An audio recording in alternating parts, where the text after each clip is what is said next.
Bismillahirrahmanirrahim. Assalamualaikum warahmatullahi wabarakatuh.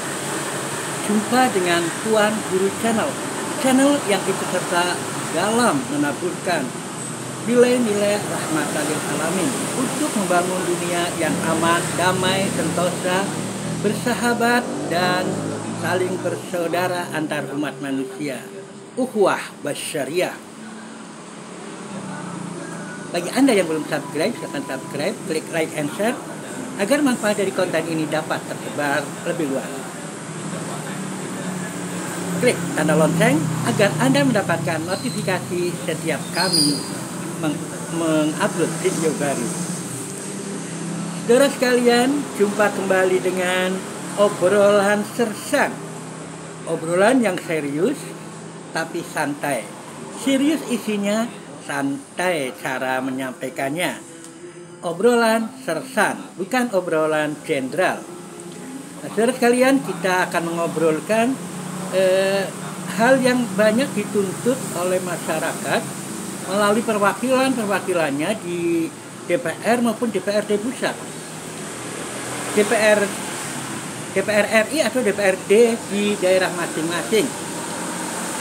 Seperti kami di Yogyakarta, kemarin tanggal 5 ada demo menuntut pemberhentian Jokowi, atau mereka mengatakan sebagai pemakzulan di DPRD, di kantor DPRD di Jalan Malioboro. Kebetulan kami liput dan ada liputannya, silakan ditonton, dengan tuntutan-tuntutannya yang luar biasa. Dan itu tidak berlangsung hanya di Yogyakarta, di seluruh Indonesia melakukan hal yang sama, tuntutan terhadap pemberhentian Jokowi. Saya menggunakan term atau diksi pemberhentian karena UUD 45 hanya mengenal kata-kata pemberhentian, bukan kata-kata impeachment atau pemakzulan. Jadi pemberhentian presiden atau wakil presiden. Nah, pemberhentian presiden atau wakil presiden dilakukan oleh MPR atas usul DPR.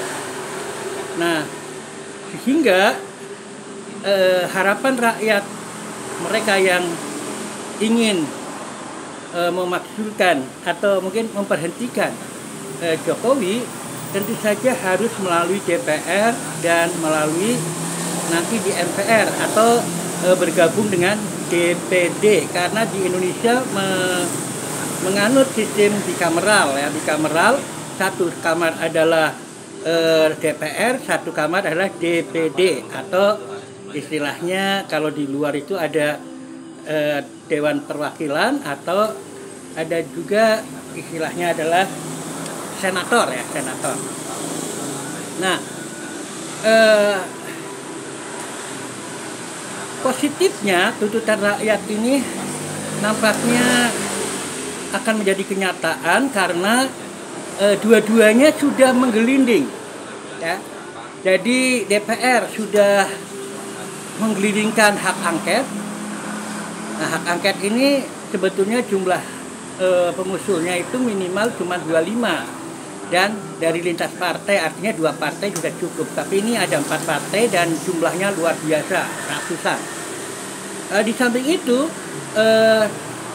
Dewan Perwakilan Daerah atau senator, para senator juga sudah menggelindingkan yang disebut sebagai pansus, sehingga akan bisa bertemu di MPR ketika sidang istimewa MPR. Sidang istimewa MPR itu atas usulan DPR karena hasil angket, kemudian juga kemudian akan bertemu di MPR karena DPD juga sudah melalui yang disebut sebagai pansus, panitia khusus untuk menangani kecurangan-kecurangan, pelanggaran-pelanggaran tentu saja yang terkait dengan konstitusi. Hal ini sangat bagus karena dua-duanya sudah jalan, jadi tidak ada ketimpangan ketika angket sudah siap dengan klausul-klausul yang dihasilkan, kemudian DPD sudah mendapatkan draft, tinggal di sidang istimewa MPR untuk memberhentikan presiden Nah, kalau itu terjadi, maka harapan rakyat yang banyak mengungkapkan di 5 Maret kemarin akan menjadi kenyataan dengan pertanyaan-pertanyaan sangat tajam. Kebetulan saya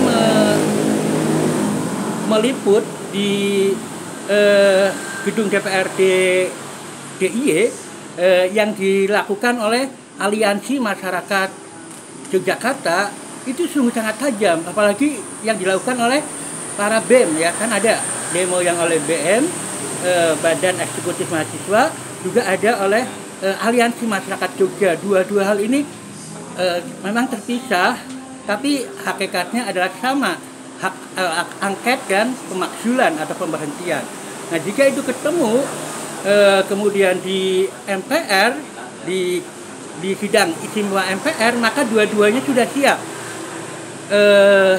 Hak angket atau DPR yang akan mengundang DPD untuk bersidang di MPR itu sudah siap dengan hasil angketnya, kemudian dari DPD dengan hasil pansusnya. Ini akan luar biasa yang terjadi, dan mudah-mudahan tidak terlalu lama sehingga masyarakat juga tidak terlalu lama dengan permasalahan yang ada.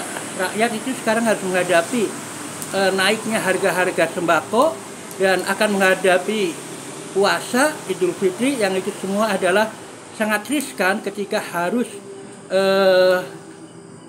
diombang-ambing oleh keadaan yang semakin tidak menentu.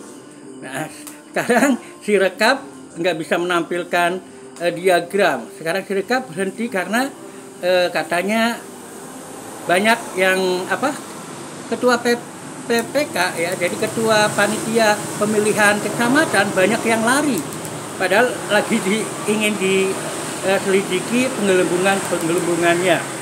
Dan penggelembungan suara itu tentu saja disaksikan oleh semua paslon, ya, paslon 01, 02, 03 itu tahu itu penggelembungan apa tidak, karena semua punya C1, ya. C1 itu kan dibagikan pada saksi-saksi yang mewakili paslon-paslonnya. Nah, jadi semua saksi itu sebenarnya tahu, dan mestinya jika semuanya bersifat gentleman, ketika tahu itu digelembungkan, mestinya adalah mereka mengkoreksi, ya, bukan malah menikmati kebohongan. Nah, kalau saya melihat dalam tulisan saya katakan itu menikmati kebohongan, karena semua itu tahu, semua tahu C1, ya, di TPS mana dia dapat berapa itu tahu, tapi dengan penggelembungan yang tidak rasional, ya, itu memang kalau menurut saya kan itu sudah dirancang sejak awal. Karena apa?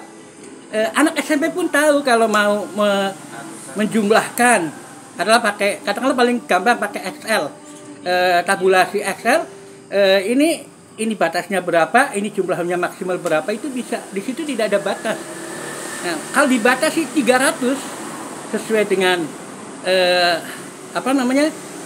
daftar pemilih tetap dalam satu TPS itu 300 itu tidak akan maksimal, kan ada yang nggak datang, ada yang sakit dan sebagainya, termasuk ada yang golput juga. Nah, jadi rata-rata 300 itu nggak mencapai, tapi ini bisa sampai 100.360 880, ya, 136.810 satu TPS, itu sangat tidak mungkin, ya, sangat tidak mungkin mestinya. Dan itu tentu saja adalah penggelembungan. Dan itu semua tahu, ya, karena orang semua kita juga tahu. Nah, tapi nampaknya ada pihak-pihak yang menikmati kebohongan itu. Nah, ini kan luar biasa. Nah, mestinya kalau kita jujur, ketika angka kita nggak pas dengan yang kita peroleh, tentunya kita akan, oh itu salah, harus dirubah, mestinya begitu.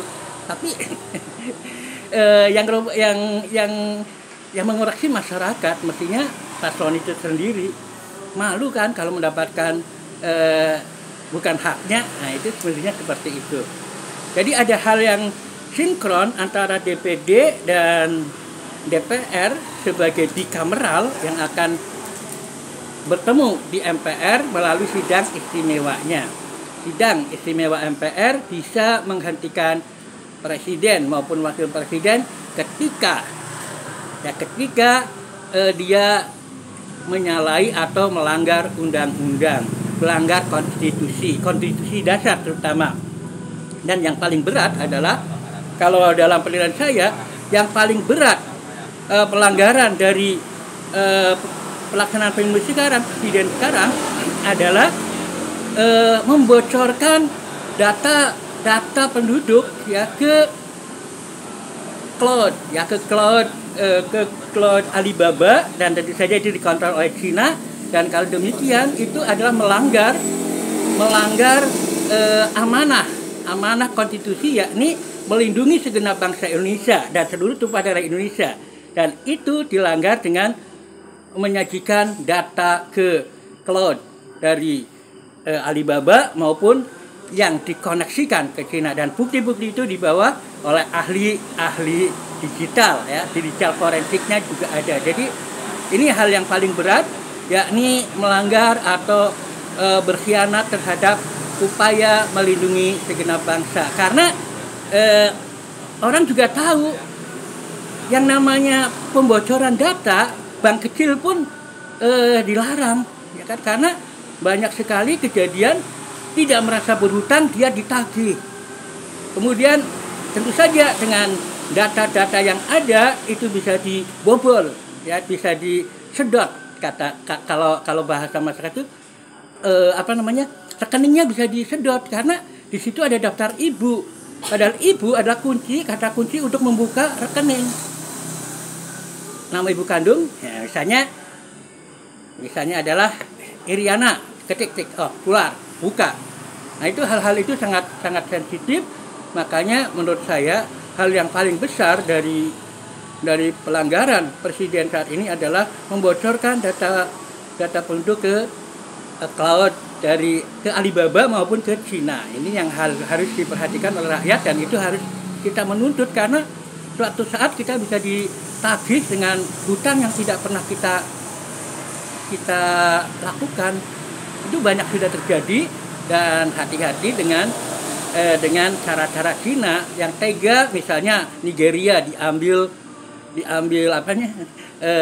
airportnya, di mana-mana diambil proyeknya. Nah, ini nanti kalau kita tidak bisa bayar, misalnya IKN-nya diambil, bisa bangkrut Indonesia. Nah, itulah hal yang positif dalam proses ini. Ada sinergi, atau bukan sinergi, tapi ada keselarasan, ada semacam keserempakan antara DPR dan DPD yang tidak di demo untuk menurunkan Jokowi, tapi DPD punya gerakan yang proaktif itu sangat bagus ya, karena memang mereka mewakili daerah, kan, rakyat daerah. Jadi cukup bagus. Kalau ini kan mewakili partai, sangat tergantung dengan partai. Tapi karena kedua-duanya sudah bergerak, insya Allah kalau sudah bertemu di sidang istimewa MPR, tentu saja akan sangat kita hargai upaya-upaya baik DPR maupun DPD yang mendengar aspirasi masyarakat. Jadi kita lihat siapa yang mendengar aspirasi masyarakat dari aktivitas di angket maupun di aktivitas dari pansus di DPD. Mudah-mudahan ada manfaatnya, dan mudah-mudahan juga semakin mencerdaskan kita, karena hanya dengan cerdas